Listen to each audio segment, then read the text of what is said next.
ऋषि तुमने तो मुझे डरा ही दिया था। डराने का इरादा तो नहीं था, फिर सोचा थोड़ा डरा ही दूं। और ये दरवाजा ऐसे खुला नहीं छोड़ना चाहिए, वो सत्तू आ गया तो। सत्तू की चिंता तुम मत करो, उसे मैंने अरेस्ट करवा दिया। और पुलिस की बात रही तो वो तो दीपक के कातिल को पकड़ने में बिजी है, और इंश्योरेंस का पैसा भी आता ही होगा। फिर तुम और मैं कहीं दूर चले जाएंगे। दूर तो जाएंगे, पहले थोड़ा पास तो। नमस्कार, मैं हूं रानी चैटर्जी और आप लोगों का स्वागत करती हूं क्राइम चक्र के नए एपिसोड में नई कहानी के साथ। जब जीवन देने वाला ऊपर वाला है तो किसी को मारने का हक हमें किसने दिया? समाज में बढ़ रही हत्याओं की वारदातों में से आज हम आपके सामने लेकर आ रहे हैं सच्ची घटना पर आधारित एक और जुर्म की कहानी। जिस तरह समाज में हत्याओं की वारदातें बढ़ती जा रही हैं, क्या हम और आप कह सकते हैं कि हम इंसान हैं? क्या हम एक सभ्य समाज में हैं या जंगल राज में?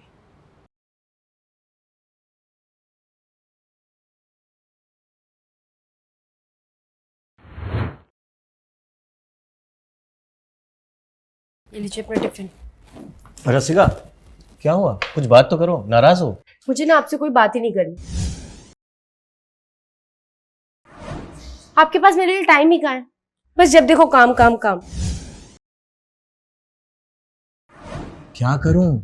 इतनी मेहनत भी तो तुम्हारे ही लिए कर रहा हूं ताकि तुम्हें जिंदगी की सारी खुशियां दे सकूं। आप रेंटेड टैक्सी चलाते हो, दिन रात काम पर रहते हो, आपके पास मेरे लिए टाइम कहाँ है? और ये भी कोई काम हुआ भला? हम इतने बड़े घर में रहते हैं और आप टैक्सी चलाते हो। पता है सोसाइटी में लोग कैसी कैसी बातें करते हैं, मुझे बिल्कुल अच्छा नहीं लगता। तुम तो जानती हो ना कि कितना कर्जा है मुझ पर, और पापा का बिजनेस डूब गया, पापा ऑफ हो गए, और ये घर, अब ये घर भी हमारे हाथ से जाने वाला है। बस एक बार वो कर्जा चुक जाएगा तो फिर मैं दूसरा काम कर लूंगा। हाँ, चलो हंसो हंसो, गुस्सा थूक दो, चलो।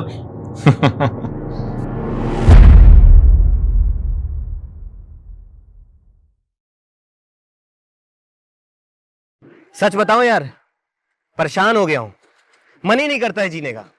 अरे सोच रहा हूं सबको छोड़ छाड़ करके कहीं चला जाऊं बस। दिन रात मेहनत करो फिर भी ये जिंदगी की भाग दौड़ खत्म ही नहीं होती है। परिवार को भी टाइम नहीं दे पा रहा हूं। ये टैक्सी चलाने का काम भाई साहब, जाओगे कहां? ऊपर।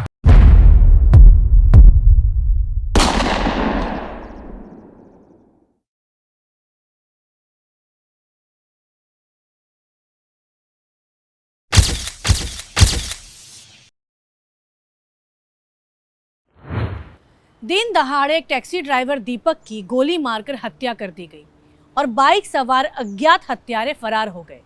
दीपक को तुरंत ही पास के सरकारी अस्पताल में ले जाकर भर्ती कर दिया गया, पर दीपक ने अस्पताल में दम तोड़ दिया। आखिर क्या वजह हो सकती है इस हत्या की? देखिए, आप शांत रहिएगा।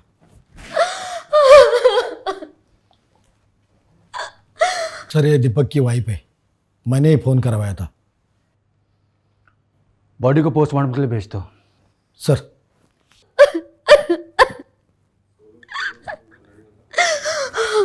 देखिए, संभालिए खुद को, हमें आपसे पूछताछ करनी होगी, आपको थाने आना होगा।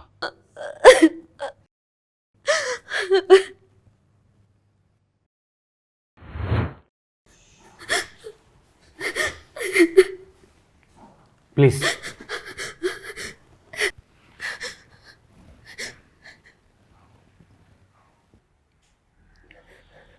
देखिए रसिका जी, हम समझ सकते हैं कि आप किस तकलीफ से गुजर रही हैं, लेकिन प्लीज़ हमें थोड़ा कोऑपरेट कीजिए ताकि हम आपके पति के कातिल तो ढूंढ सकें। सर, दीपक तो बहुत साधारण आदमी थे, उन्होंने तो किसी का कुछ भी नहीं बिगाड़ा, तो उन्हें किसने इतनी बेरहमी से मार दिया? सर, दीपक जी की किसी से दुश्मनी या झगड़ा?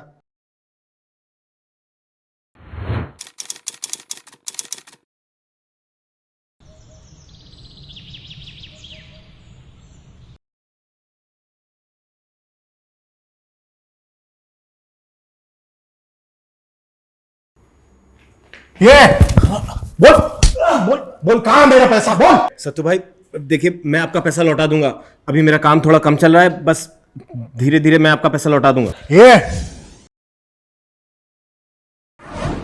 तेरा काम धीरे धीरे चले या तेज?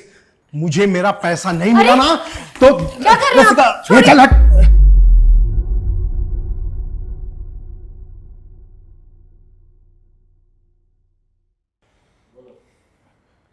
पैसे वसूलने के और भी तरीके मुझे आते हैं।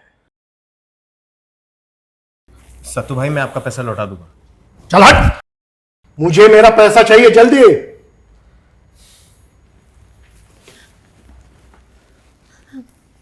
आप एक काम कीजिए, आप मेरे सारे गहने बेच दीजिए, पर इनका कर्जा चुका दीजिए।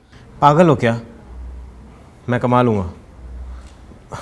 और तुम मेरी बात ध्यान से सुनो, अगर बाय चांस मुझे कुछ हो जाए ना तो इंश्योरेंस के पैसों से ये कर्जा चुका करके एक अच्छी ज़िंदगी जी लेना प्लीज़। कैसी बातें कर रहे हो आप? तुम जानती नहीं हो, सत्तू भाई बहुत डेंजरस आदमी है। ये सत्तू के बारे में पता लगाओ और लेकर आओ उसे। सर,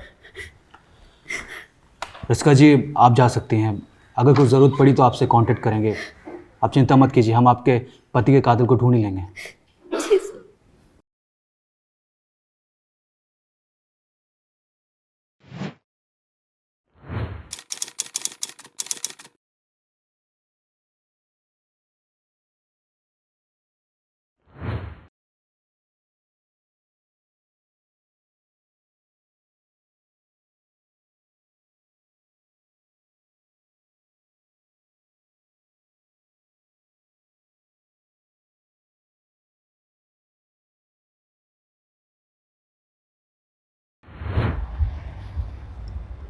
सर ये है सत्तू भाई साहब।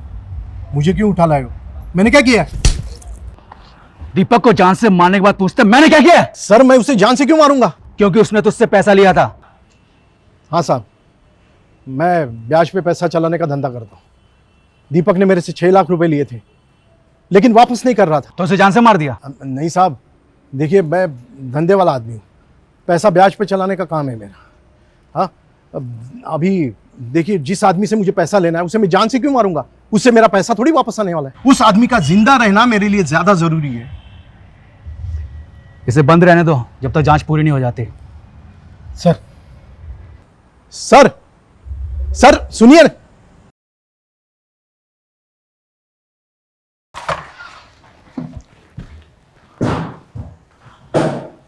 मुझे नहीं लगता कि सत्तू ने दीपक को मारा है। सर दीपक के बॉडी में जो बुलेट मिली है, हमें उस बंदूक सप्लायर को ढूंढना होगा ताकि हमें उसके पास से कुछ पता चले। राइट, पता लगाओ बुलेट किस बंदूक की है और इसका सप्लायर कौन है, और सभी खबरी को एक्टिव कर दो फास्ट। सर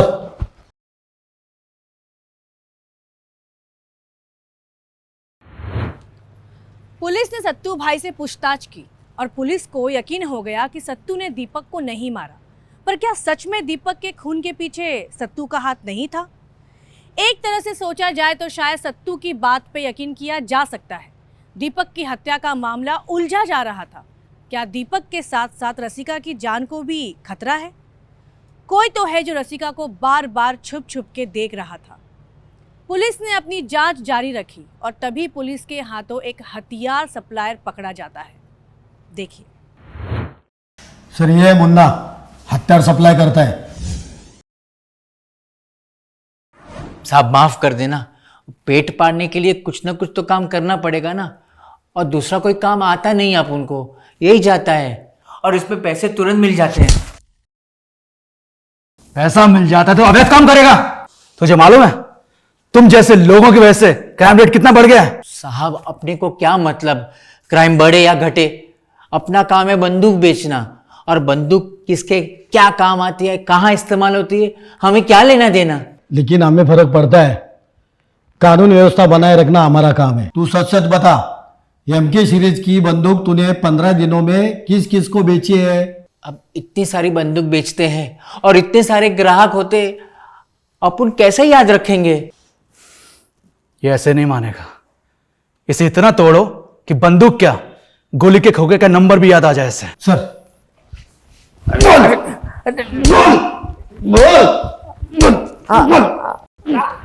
मुन्ना से पूछताछ जारी थी और मुन्ना इतनी आसानी से कुछ बोलने वाला नहीं था। पुलिस डिपार्टमेंट ने अपनी तरफ से पूरा जोर लगा रखा था। ज़्यादातर अवैध कारोबार में जो लोग काम करते हैं उनको कानून से ज़्यादा डर उनके पीछे जुड़े लोगों से लगता है। दूसरी तरफ कोई ठोस सबूत ना होने की वजह से सत्तू भाई को जमानत मिल गई थी। और फिर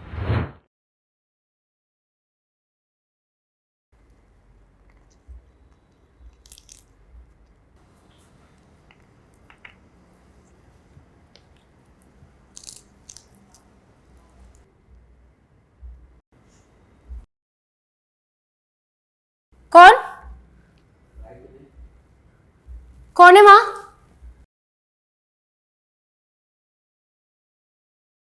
कौन है वहां?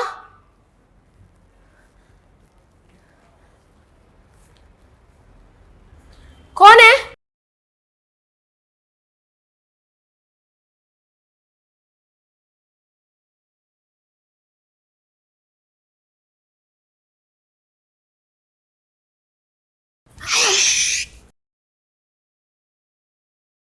ज्यादा आवाज करने की कोशिश मत करना, वरना जहां तेरा पति गया है ना, वहीं भेज दूंगा तुझे, समझी? तुमने मारा दीपक को? नहीं, लेकिन मार दिया होता तो अच्छा होता। पुलिस मेरे पीछे पड़ी है और मैंने तुम लोगों को पैसे देकर मदद की है। धंधा कहते हो उसे, ब्याज लेते थे तुम, ब्याज खोरो, और मदद कहते हो। ये ज्यादा मत बोलना, नहीं तो तेरी जिंदगी का ब्याज अभी इसी वक्त यहीं खत्म कर दूंगा। हाँ, बोल, कब दे रही है मेरा पैसा? वो तो दीपक ने लिया था ना, और दीपक तो अब रहे नहीं, तो कैसा पैसा? ज्यादा शान पत्ती मत कर। मुझे अगर मेरा पैसा नहीं मिला ना, तो याद रखना। दे दूंगी, दीपक का इंश्योरेंस का पैसा आने वाला है, फिर तुम्हारा पैसा भी लौटा दूंगी। एक महीने का टाइम देता हूं।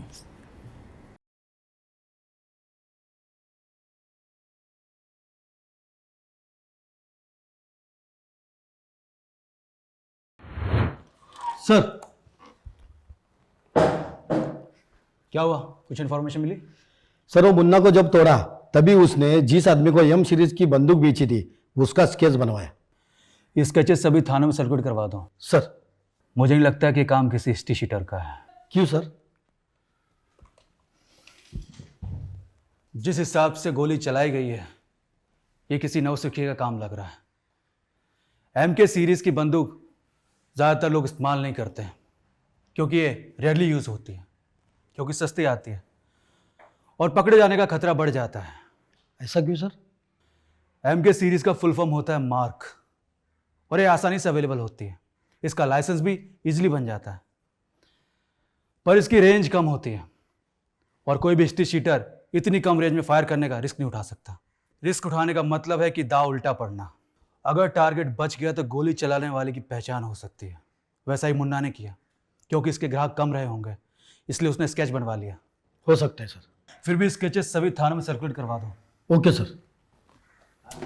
सर, सर वो सत्तू, आपने उसको जमानत दे दी सर। वो मेरे घर आया था और मुझे जान से मारने की धमकी दे रहा था सर। देखिए, हमारे पास उसके खिलाफ सबूत नहीं था, इसलिए जाने दिया।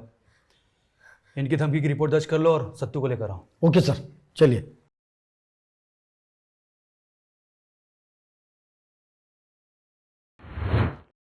एक तरफ दीपक के कातिल की तलाश पुलिस के लिए एक बड़ा मसला बनी हुई थी, और दूसरी तरफ सत्तू का यूं खुलेआम रसिका को धमकाना।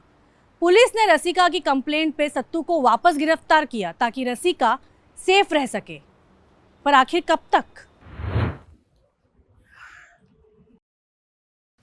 सर, आप कभी भी मुझे उठा लेते हो, जाने दो मुझे।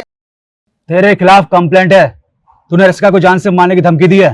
अरे सर, मैं तो उसके पास अपने पैसे मांगने गया था। तो क्या पैसा ऐसा धमका के मांगा जाता है? सर, एक तो इस फैमिली ने मेरा पैसा खाया है और ऊपर से मुझे फंसाए जा रहे हैं। तू बैठ। सर, ये फोटो सब जगह सर्कुलेट कर दिया। सर, ये फोटो? तू जानता है इसे? हाँ, ये तो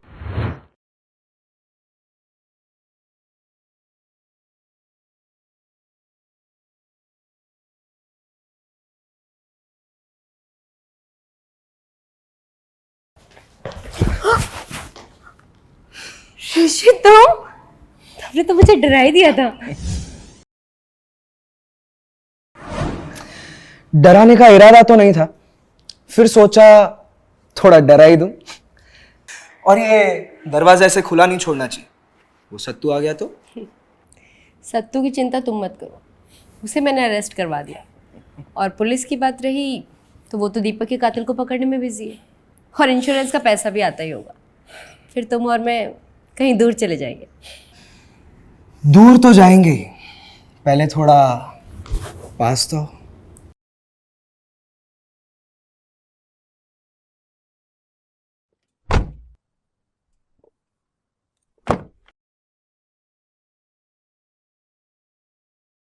वाह,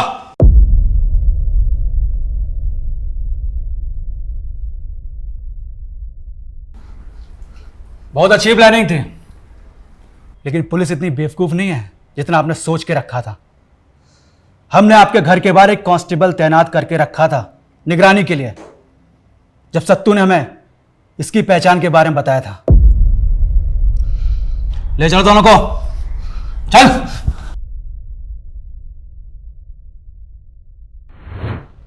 सत्तू ने पुलिस के पास वो कैश देख के उसकी पहचान पुलिस को बता दी थी। सत्तू उस आदमी को बहुत अच्छे से तो नहीं जानता था, पर सत्तू ने एक दो बार रसिका को छुप छुप के ऋषि से मिलते देखा था। पुलिस को जैसे ही उस शख्स की पहचान हुई, पुलिस तुरंत हरकत में आ गई और ऋषि को पकड़ने के लिए रसिका के घर के बाहर एक कांस्टेबल को सिविल यूनिफॉर्म में तैनात करवा दिया। और कुछ दिनों में ही ऋषि रसिका से मिलने आया और पकड़ा गया। पर आखिर रसिका ने दीपक को क्यों मरवाया? क्या वजह हो सकती है? बोल, दीपक को क्यों मारा? सर, मैं तो दीपक से शादी नहीं करना चाहती थी। मैं तो ऋषि से प्यार करती थी, और घर वालों ने जबरदस्ती मेरी शादी दीपक से करवा दी। हाँ सर, हम दोनों कॉलेज टाइम से ही एक दूसरे से प्यार करते थे। तो दीपक को डाइवोर्स दे देती, इससे शादी कर लेती, मारने की क्या जरूरत थी? सर, एक अच्छी लाइफ के लिए हमें पैसों की ज़रूरत थी, और जब मुझे पता चला कि दीपक के पास बहुत बड़ी लाइफ इंश्योरेंस पॉलिसी है। अगर बाय चांस मुझे कुछ हो जाए ना, तो इंश्योरेंस के पैसों से ये कर्जा चुका करके एक अच्छी ज़िंदगी जी लेना प्लीज़। तो मैंने उसे रास्ते से हटाने का प्लान बनाया, ताकि उस पैसे से हम दोनों एक अच्छी ज़िंदगी जी सके। सर, ये पूरा प्लान रसिका का ही था। और एग्जीक्यूट तूने किया। अब तुम दोनों मिलके जेल के अंदर अच्छी जिंदगी बिताना, वो भी अलग अलग। आजकल लोग जानवर से भी ज्यादा बदतर हुए जा रहे हैं। आखिर कैसे समाज में हम जी रहे हैं, जहां पैसों के लिए बीवी ही अपने पति को मारने का प्लान बनाती है और अपने आशिक के साथ मिलके खुद को ही विधवा बना देती है। ये कहानियां हम आपके सामने इसलिए ला रहे हैं ताकि आप ऐसी गलती ना करें। हमें एक अच्छे समाज की ज़रूरत है जहां हमारी आने वाली पीढ़ी चैन से जी सके। मैं रानी चैटर्जी आप लोगों से विदा लेती हूँ। फिर मिलेंगे क्राइम चक्र के नए एपिसोड में एक नई कहानी के साथ। तब तक सावधान रहिए, सतर्क रहिए और देखते रहिए क्राइम चक्र। जय हिंद।